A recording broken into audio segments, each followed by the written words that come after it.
እጅግ ደስ የሚል የፍቅር ሌሊት አሳለፍን። ጠዋት አርፍደን ነበር የተነሳ ነው። ቁርስ እየበላን በጣም ጣፋጭ ነበርሽ አልኳት ሳላስበው። አንተም አለችኝ ዘና ብላ። እስከ ዛሬ ከእንዲህ ያለው ደስታ ነው ርቀን የቆየ ነው። ሳይቆጭ ያንገበግባል ነው የሚባለው። ሁሉም በጊዜው ሊሆን ነው የሚያምረው የሚጣፍጠው። ዕለቱን ተዘርቶ ዕለቱን በቅሎ ዕለቱን የሚበላ እህል ታውቃለህ አለችኝ ፀጉሬን እየደባበሰች። አዎ አውቃለሁ። ቸኮሌት ለምሳሌ ዕለቱን ተገዝቶ ዕለቱን ተልጦ ዕለቱን ይበላል። እሱም ቢሆን ለገበያ ከመቅረቡ በፊት ሲመረት፣ ሲከካ፣ ሲቦካ፣ ሲቀለም፣ ሲቆረጥ፣ ሲታሸግ ብዙ ጊዜ ይወስዳል። አንቺ ግን ይህን ሁሉ እንዴት አወቅሽው? ተቀጥረሽ ሰርተሻል? ኮመን ሴንስ። ደግሞም ከዋናው የቸኮሌት ሀገር ከስዊዘርላንድ እንደመጣሁ አትርሳ አለችና ከት ብላ ሳቀች። እኔም ተጋባብኝና አብሬያት ሳኩ። ሰናይትን ቤቷ ድረስ ከሸኘኋት በኋላ ለፓኪስታናዊው አለቃ ደወልኩለት። ለሁለት ተከታታይ ቀናት በቂ እንቅልፍ ስላላገኘው ደክሞኛል። ስልኩን እንዳነሳው ገና ሚስተር አህመድ ስለው ሃይ ዞሩ ዩ ዶንት ፊል ዌል ቱዴይ ቱ፣ ዛሬም አልተሻለህም አለኝ። በመጠኑም እንደተሻለኝ ሆኖ መድኃኒት እየወሰድኩ ስለሆነ ዛሬንም እንደማርፍ ገለጽኩለት። ኦኬ ፊል ቤተር አለኝና ስልኩን ዘጋው። ደስ አለኝ። ቤቴ ገብቼም ጥሩ እንቅልፍ ተኛው። ስነቃ ለሰናይት ደወልኩላት። ሄሎ አለችኝ። የእሷም ድምፅ የተኛ ሰው አይነት ስለሆነብኝ አንቺም ስራ አልገባሽም እንዴ? ቀረው። ለምን? ወገቤን ሳትሰባብረው አልቀረህም። ታዲያ ምን አለ መልሼ ጠግነዋለሁ። አድራሻሽን ቴክስት አድርግልኝ። ምን ልትሆን? እመጣለሁ። በላ እሱ ነው የቀረ እንዴ? ወይ አንቺ ነይ። ባይሆን እሱ ይሻላል። የምር ትመጫለሽ? ሲስተርን ቼክ ላርጋትና እነግርሃለሁ። በጊዜ የምትመጣ ከሆነ ቡና ስለማፈላላት አልችልም። ኦኬ ደውይልኝ። 8 ሰዓት ሲሆን ደግሜ ደወልኩላት። እየመጣሁ ነኝ፣ ባስ ላይ ነኝ። ወዲያው ፓስታ መቀቀል ጀመርኩ። ስትደርስ ምሳ አልበላህም እንዴ? አንቺ በልተሻል? አሁን ጁስ ጠጣሁ። እንግዲያውስ ወገብሽን ልሽልሽ አልኩና ወደ መኝታ ቤት ይዣት ገባሁ። ከጥሩ የደስታ ጊዜ በኋላ ሁለታችንም እንቅልፍ ይዞን ሄደ። 12 ሰዓት አካባቢ ባነነችና አንተ አትቀሰቅሰኝም እንዴ? ሲስተር ስንት ሰዓት ነበር የምትመጣው? 12 ሰዓት ላይ ይጨርሳሉ። ታዲያ ጊዜ ያለሻ። ቦልቲሞርን ሩቅ ማድረግህ ነው። እየተጣደፈች ወደ ሻወር ገባች። ተነስቼ ፓስታውን ማሞቅ ጀመርኩ። ሆኖም ስለ ቸኮሌት አንዴም ሳልጠግባት ወጣች። እስከ አውቶቡስ ፌርማታው ሸኘዋትና ተመለስኩ። ከዚያን ቀን ጀምሮ ቢያንስ በሳምንት አንዴ እንገናኝ ነበር። በደንብ ተለማመድን። ዛሬ ናፍቀሽኛል አትመጭም ካልኳት ባታድር እንኳን አብረኛ ምሽታ ተዝናንተን ትሄዳለች። እሷም እንዲሁ ዛሬ ናፍቄ ያለው ተዘጋጅ ተጠብቀኝ ትለኛለች። ቀድሜ ገብቼ ቤቴን አሰናድቼ ጠብቃታለሁ። በደስታ እንሰክራለን። ከ1 ዓመት በላይም አብረን በፍቅር ቆይተናል። አልፎ አልፎ ውጪ የማድርባቸው ጊዜያት ነበሩ። በእነዚያም ጊዜያት ቤቴን ታጸዳልኝ ነበር። አንዳንዴም እዚያው ታድራለች። አንድ ጊዜ አብረን እያለን ስልክ ተደወለላት። እኩለ ሌሊት ስላለፈ ሁለታችንም ደንግጠን ተነሳን። ስልኩን አንስታ ጥቂት ካወራችና የደዋዩን ማንነት ካወቀች በኋላ ዘጋችው። የስሜቷን መረበሽ ስላየው ምንድን ነው በደህና ነው ስል ጠየኳት። አይኖቼን በእጆቼ እያሻሸው ነበር። መልስ ሳሰጠኝ ፊቷን ወደ ግድግዳዋ ዙራ ተኛች። እዛው ባለችበት አቀፍ አድርጌ ትከሻዋን እየሳምኩ ላረሳሳት ሞከርኩ። ሆኖም አተነፋፈሷ ሁሉ ትክክል ስላልመሰለኝ በቃ ዝም ብለሽ ተኝና ጠዋት እንነጋገራለን አልኳት። ሕይወቴን ሊበጠብጠው እኮ ነው አለች ካፍታ ጸጥታ በኋላ። ማን ነው? ምንድን ነው? ሂዝ ማይ ኤክስ ቦይፍሬንድ። ጄኔቫ አብሮኝ ነበረ። ከተለያየን 3 ዓመት ሊሆነ ነው። ገና እዛው እያለው ነው መውጣት ያቆም ነው እና አሁን ወደዚህ መጥቶ ነው አልኩ በደከመና እኔኑ መልሶ ባሳዘነኝ ድምፅ። ምን አቅለታለሁ ይላል። ታዲያ ምን አለ ሲነጋስ ቢደውል ብዬ ጸጥ ስል ስሜቴ እንደተነካ ተረድታ ወደ እኔ ዞረችና አንገቴ ውስጥ እንደተደበቀች ላለፉት 2 ዓመታት ምንም አይነት ኮሚኒኬሽን አልነበረንም። ሳቅ እየተናነቃት ነው። እንባዋም ደረቴ ላይ ደርሷል። እንዳቀፍኳት ጀርባዋን እያሻሸው ዝም አልኩ። አእምሮዬ ግን ዝም ብሎ የሁለታችንን ያለፈ ጉዞ ያጠነጥናል። ዘርዬ እኔ በፍጹም ታማኝ ሴት ነኝ አለችና ጉንጮቼንም ከንፈሬንም ግንባሬንም እየሳመች አላመንከኝም አይደል? የሸወድኩ መስሎሃል አይደል? አለችኝ። አንገቴን በሁለት እጆቿ ይዛ አይን አይኔን እያየች መልስ እንደምትፈልግ ስለገባኝ ሰንዬ ፕሊስ አሁን እንተኛ፣ ነገ ጠዋት እንነጋገራለን እሺ? አንደኛውን እጇን አላቅቄ ሳምኩትና አቅፌ ደረቴ ላይ አስተኛዋት። ካፍታ በኋላ እንቅልፍ ወሰዳት። እኔ ግን እምቢ አለኝ። ፍቅራችን አደጋ ላይ እንደሆነ ታወቀኝ። በጣምም ደበረኝ። ስሜት የተጎዳ ሲነጋ ይቅርታን ብትጠይቀኝ እምቢ አለኝ። እርግጥ አንዱ ቅሬታዬ ለምን ቀደም ብላ አልነገረችኝም ነበር። ጥቂት ቆይቼ ግን እኔስ ብሆን የኔን ጉዳይ መች ነገርኳት ስል ራሴን ጠየቅኩ። ምናልባት አንስቼባት ቢሆን ኖሮ የእሷንም ታሪክ ታጫውተኝ ነበር ብዬም አሰቡ። ስለዚህ ቅሬታዬን አነሳው። በማግስቱ ወደ ሥራ ቦታዋ ሳይቀር ሄዶ እንደነበር ደውላ ነገረችኝ። በአራተኛው ቀን ከአውቶቡስ ስወርድ ከኋላ የጠራኝና ማንነቱን ነገረኝ። ሰናይት እንደ ወትሮዋ ፌርማታው ላይ ተጠብቀኝ ስለነበር አብረን ሆነን አይቶን በግምት የተከተለ መስሎኝ ነበር። ሆኖም ፎቶዬን ከስልኳ ላይ አይቶ እንደለየ ነገረኝ። በአጭሩ የመጣበት ጉዳይ ሰናይትን እንድተውለት ለመማፀን ነው። ከባድ ጥያቄ ነበር። የፍቅር ታሪካቸውን መነሻና መጨረሻ ተረከልኝ። እንደገና ለምን ቀድሜ አልጠየቅኳትም ብዬ ተናደድኩ። እንዲህ አይነት ችግር ውስጥ አልገባም ነበር ብዬ ተቆጨው። የአሁኑ ወቀሳ ግን ለራሴ የተሰነዘረ ነው። ሁለቱም ከነገሩኝ ታሪክ የተገነዘብኳቸው ጥቂት ልዩነቶች ቢኖሩም ዋናው የጊዜ ጉዳይ ነው። እሱ ለ2 ዓመት ያህል አብረን ወጥተናል። እሷ 1 ዓመት ከጥቂት ወራት። እሱ ከተለያየን ገና 2 ዓመታችን ነው። እሷ ከ3 ዓመት ሊሆነን ነው። አንድ ቀን ቀጠርኩትና ሰናይትን ይዤ ጠበቅኩት። አስቀድሜ ስላልነገርኳቸው ሁለቱም ደነገጡ። በተለይ ሰናይት ተነስታ ልትወጣ ስትል እጇን ይዤ አስቀረኋት። ልቀቀኝ ፕሊስ፣ ትንሽ ታገሽና ትሄጃለሽ። አጠገቤ ያስቀመጥኳትና እሱ እንዲናገር እድል ሰጠሁት። መናገር ሲጀምር እንባው መውረድ ጀመረ። ምን ያህል እንደሚወዳት ከእሷ ሲነጠል ምን ያህል እንደተጎዳ፣ በሕይወቱ የእሷን ያህል ሰው ወዶ እንደማያውቅ፣ በቀላል ነገር መለያየታቸውን፣ ከዚያ በኋላ ማንንም ቀና ብሎ አለማየቱን፣ እሷን በተስፋ ሲጠባበቅ መቆየቱን እማኝ እየጠቀሰ ተናገረ። አስተውዬ ሳየው ከልቡ ይወዳታል። ምንም የማስመሰል ነገር የለበትም። መልከ መልካምና ቁመናውም ያማረ ነው። በሰናይት አባት ቦታ ብሆን ከዘሩባቤል ይልቅ እሱን ነው ማጭላት። ሰናይት ዝም ብላ ስታዳምጥ ቆየችና ለምን አልደወልክልኝም? ለምን አልጻፍክልኝም? አለችም በዋን በሸሚዟ ጫፍ እየጠረገች። አድራሻሽን የት አግኝቼ? ዘመዶችሽ ጋር ብሄድ ፊት ነሱኝ። ጓደኞችሽም አናውቅም አሉ። ስልክሽም ማን ሰጥቶኝ ልደውልልሽ? ታዲያ አሁን ከየት አገኘው?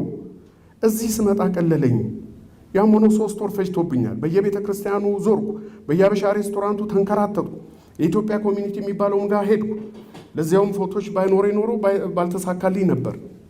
ከዛ የምትናገረው ካለ ብዬ ብጠብቃት ዝም አለች።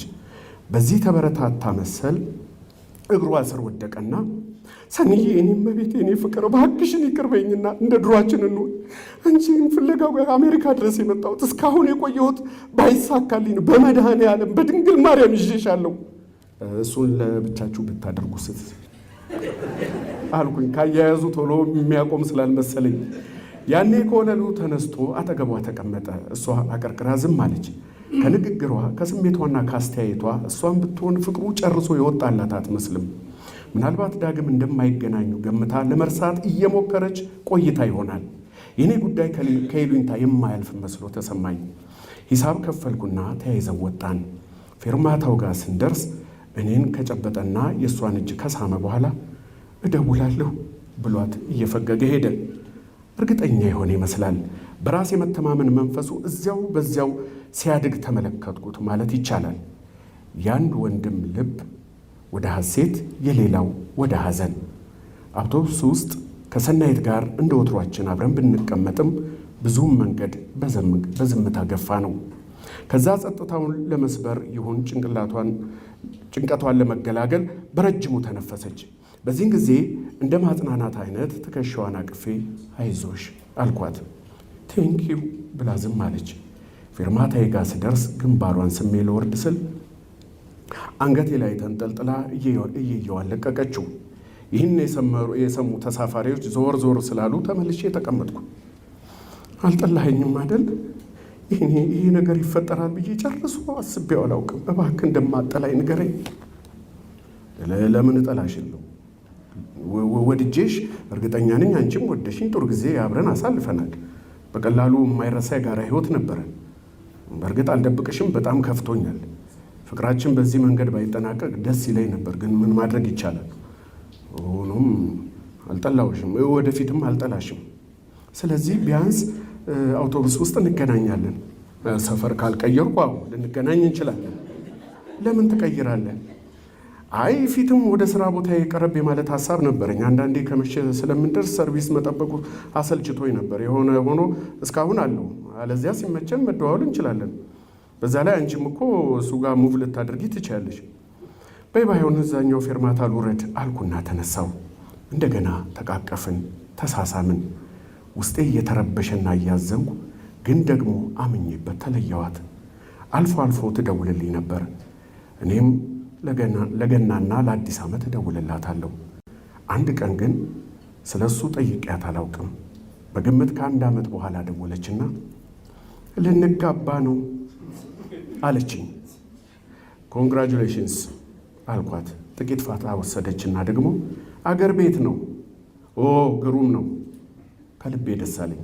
ለሰርጋቸው ልጠራኝ ነው ብዬ ምን ሰበብ ፈጥሬ እንደምቀር ሳስብና ስጨነቅ ነበር የገላገለችኝ። ለማንኛውም ገና 1 ወር አለን፣ ከመሄዳችን በፊት እደውልልሃለሁ። እሱንም እንኳን ደስ አለ በይልኝ እለዋለሁ። እንዳውም ወንድ ከሆነ ክርስትናውን ለዘሩ መስጠት አለብን ሲል ነበር።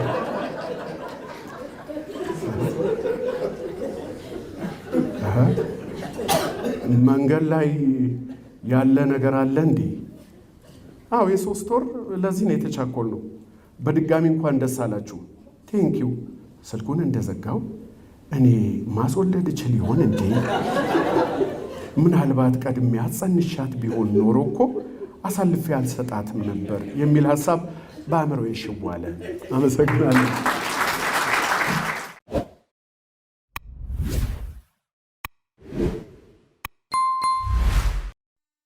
ሞቲቴ ፉራ የሴቶች አለይታ አብርሃም ረታለሙ ጸሐፊው ነው። ከመሃል አዲስ አበባ ወደ ደቡብ ሲጓዙ ሐይቆች አሉ፣ ተራራዎች፣ ሰማዮች፣ መሬቶች፣ እናም ሰዎችም አሉ። ከሰዎቹ ጋር ባህሎች፣ ተረቶች፣ ትውፊቶች፣ ስነ ቃሎች። እነዚህን ትውፊቶች የማኅበረሰቡ አባላት የኔነት መለያቸው አድርገው ራሳቸውን ይገልጡባቸዋል። እዚች ራስን መግለጥ ውስጥ የዝምታ፣ የማስተዋል፣ የጥበበ ጥበባት ማዕድን በአፈ ታሪክ፣ በምሳሌ፣ በስነ ቃል አጊጠው የት መጣነትን ያውጃሉ። ከታሪክ የተቀበልነው በውል የተጠና አንድ እውነት አለ። በደቡብ ኢትዮጵያ የሲዳማ ኪንግደም ነበረ። እዚያ ኪንግደም ውስጥ ምናልባትም በህብረተሰብ እድገት ሂደት እማዊ ስርዓት ገናን በነበረበት ዘመን እንበለው ሞቲቴ ፉራ በሚባል መጠሪያ የምትታወቅ የሲዳማ ንግሥት ነበረች ይላሉ። የሲዳማ ጭሜሳ ይባላሉ በሲዳምኛ ሽማግሌዎች ሲተርኩ። የሲዳማ ሴቶች ደግሞ እንደ አዲስ አበባዎች ልጄ ሽሩሩ እሽሩሩሩሩ ዜማ ዛሬም ሕፃናትን ሲያባብሉ ያችን ንግሥት ፉራን በማስታወስ በንጉርጉሮ የሚሉት ግጥም አላቸው። የሽማግሌዎችና የወንዶች ጭካኔ አይድረስ በወገኔ፣ ፉራን አስረዋት ባውሬ ላይ በቀጭኔ፣ ገደሏት ፋንታዋን እነሱ ይለቁ፣ ይሄው ዛሬ እኔን ቆጮ እያስጨመቁ።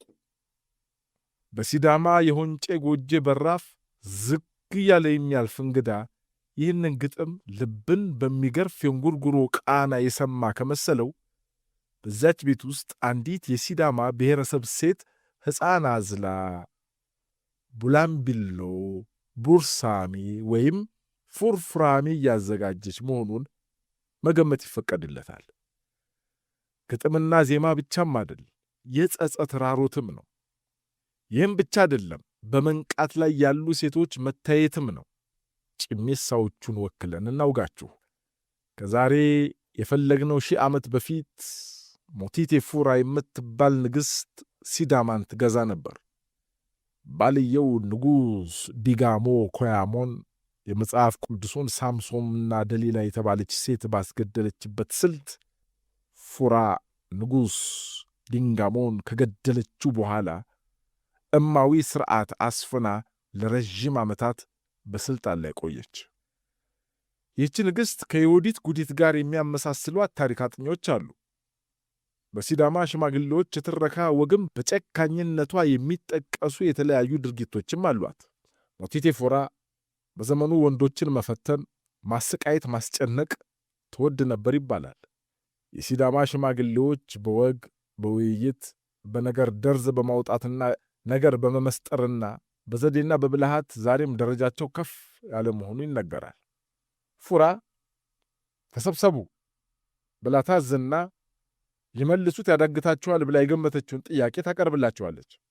አንዱን ቀን ቤተ መንግሥት ለእሷ መኖሪያ ቤት በአየር ላይ እንዲሰራልኝ እፈልጋለሁ ብላ ታዛለች። ትእዛዜ ካልተፈጸመ ወንዶችን በሙሉ በአንድ ሌሊት ጨርሼ አድራለሁ አለች። ወንዱ ሁላ ተሰብስቦ የሽማግሌዎቹን አይን ማየት ብቻ ሆነ ነገሩ። እንዴት ሆኖ ነው በአየር ላይ ቤት የሚሰራው? ሽማግሌዎቹ መክረው ዘክረው ብልሃቱን ደረሱበትና በቀጠሮ ቀን ንግሥቲቱ ፊት ቀርቀሃውን፣ ምሰሶውን፣ ሳሩን ምኑን ይዘው ደረሱ። እሳ አለች። እመቤታችን ቤቱን ለመጀመር ዝግጁ ነን አሉና የጭሜሳዎቹ መሪ ወደፊት ቀረብ ብለው እጅ ነሱ። ክብርት ንግሥታችን ያዘዝሽንን ለመፈጸም እነሆ ከፊትሽ ቆመናል። በባህላችን መሠረት ቤት ሲሰማራ የቤቱን ምሰሶ ቀድሞ የሚተክለው የቤቱ ባለቤት መሆኑን ከአንቺ የተሰወረ አይደለም። ስለዚህ ሥራውን መጀመር እንችል ዘንድ ክብርነትሽ ይህን ምሰሶ በአየር ላይ በመትከል እንድትባርኪልን በማለት ዙሪያውን የበርሜል ያህል ስፋት ያለው ረዥም ምሰሶ ከፊት አቀረቡ። ፉራ ተሸነፈች። ወንዶቹን ፈተናውን አመለጡ። ፉራም በዋዛ የምትለቅ አይደለችም። ሌላ ፈተና ቀረበች። የሞቲቴ ፉራ መኖሪያ አካባቢ የዛሬው ወንዶ ገነት አካባቢ ከፍ ብሎ ከሚገኙ ከሮታዎች ባንዱ ሲሆን አካባቢውም በዘመኑ አጠራር ማልጋውንዶ ይባላል። ኖሄ ንግሥት ትእዛዝ በዛሬው ስሌት 80 ኪሎ ሜትር ርቀት አለታ ወንዶ የሚባል ስፍራ አለ። የአለታ ወንዶ ወተት በትኩሱ አምሮኛል። ይህ ትኩስ ወተት ሳይቀዘቀዝ ያለሁበት ድረስ እንድታቀርቡልኝ እፈልጋለሁ አለች። መኪና የለ፣ አውሮፕላን የለ። እንዴት ሆኖ ነው ከአለታ እዚህ ድረስ ትኩስ ወተት ከናረፋው ለንግሥት የሚደርሰው? ጭሜሳዎቹ አወጡ አወረዱ። በቀነ ቀጠሮ ወተቱን አደረሱ። በምን ዘዴ? እንዲህ በማድረግ ወንድ የተባለ በሙሉ ከአለታ ወንዶ 80 ኪሎ ሜትር ከሚርቀው ቦታ ማለት ነው እስከ ንግሥቲቱ መኖሪያ የተቀጣጠለ ማማ ተዘጋጅቶ እዚያ ላይ ትከሻ ገጥሞ እንዲቆም ተደረገ እና በኤለንቶ የተሞላውን ወተት በከፍተኛ ፍጥነት ተባብለው በቀነ ቀጠሮው ጀንበር ከመጥለቋ በፊት አደረሱ። በጭሜሳዎቹ ትረካ ወተቱ ያልቀዘቀዘበት ምክንያት ሲብራራ አንደኛ ከመሬት ከፍ ብሎ በተሰራ ማማ ላይ ትከሻ ለትከሻ በመቅጠማቸው ወጣ ገባው ቀርቶላቸዋልና ይህ በፍጥነት አግዟል ይላሉ። ሁለተኛ በቅብብሎሹ ወቅት የነበረው ንቅናቄ ምክንያት ወተቱ ከነሙቀቱ ሳይቀዘቅዝ እንዲደርስ አድርጎታል በማለት የራሳቸውን ተጠየቅ ይፈጥሩለታል። በዚህም ፉራ ተሸነፈች ይላሉ ጭሜሳዎቹ። ሞቲቴ አሁንም በዋዛ የምትሸነፍ አይደለች። ሌላ ፈተና ቀረበች። ከሆዱ ውስጥ ፈርስ የማይገኝበት ኮርማ እረዱልኝ በማለት ቀን ቆርጣ ትእዛዝ ሰጠች። የ1 ዓመት ጊዜ። ሽማግሌዎቹም በቀላሉ እጅ የሚሰጡ አይደሉም። ዕለቱን የተወለደ ወንድ ጥጃ ለብቻ ለይተው ወተት ብቻ እንዲጠጣ አደረጉ። ጥጃው ከፍ እያለ ሲሄድ ምንም ሌላ ነገር እንዳይቀምስና በመዋጮ ወተት ብቻ እየጠጣ ለቀነ ቀጠሮው ደረሰና ከፊቷ ላይ ታረደ። ምንም ፈርስ ከአንጀቱ ሳይገኝ ቀረ። በቀላሉ ከመገደልም ተረፉ። ፉራ ለጊዜው ተበለጠች። ሞቲቴ ፉራ የተለያዩ መሰል ፈተናዎች እያቀረበች ከቆየች በኋላ አልሸነፍ ላሏት ወንዶች እነሆ የመጨረሻውን ትእዛዝ ሰጠች። በሲዳምኛ ቆርኬ፣ በአማርኛ ቀጭኔ የምትባለውን የዱር እንስሳ ከነነፍሷ አቅርባችሁልኝ መጋለብ አሰኝቶኛል አለች። ከዚህ በፊት በሲዳማ ባህል ታስቦም ተደርጎም የሚታወቅ ነገር አይደለም። መጀመሪያ ነገር ቀጭኔ እንዴት ከነነፍሱ ይያዛል? ተይዞ እንዴት ይጋለብባታል?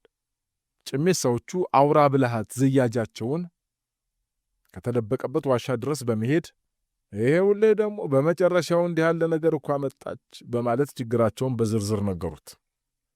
ብልሃተኛውን በቀጭኔ ሰፈር ጣፋጭ የሆነውን ግን ለተወሰነ ሰዓት አድክሞ የሚያፈዘውን ቅጠል ተጨፍጭፎ በመግቢያው በመውጫው አካባቢ እንዲቆለል አደረገ። ቀጭኔዎቹ ያንን ቅጠል ሲያሻምዱ አሉ። ደክሞት የተገነደሰውን ትልቁን ቀጭኔ መርጠው በቃሬዛ ተሸከሙና ከንግሥት ፊት አደረሱት። ቀድመው ተመካክረው ሙሉ የበሬ ቆዳ ገፈው መጫኛ ተልትለዋልና እነሆ ንግሥት ሆይ መጋለቢያሽ አሉ። ፉራ በሕዝብ ድጋፍ በቀጭኔ ጀርባ ተቀመጠች። በግልቢያው እንዳትወድቂብን አሉና ተልትለው ባቀረቡት መጫኛ ግጥም አድርገው ዙሪያዋን አሰሩ።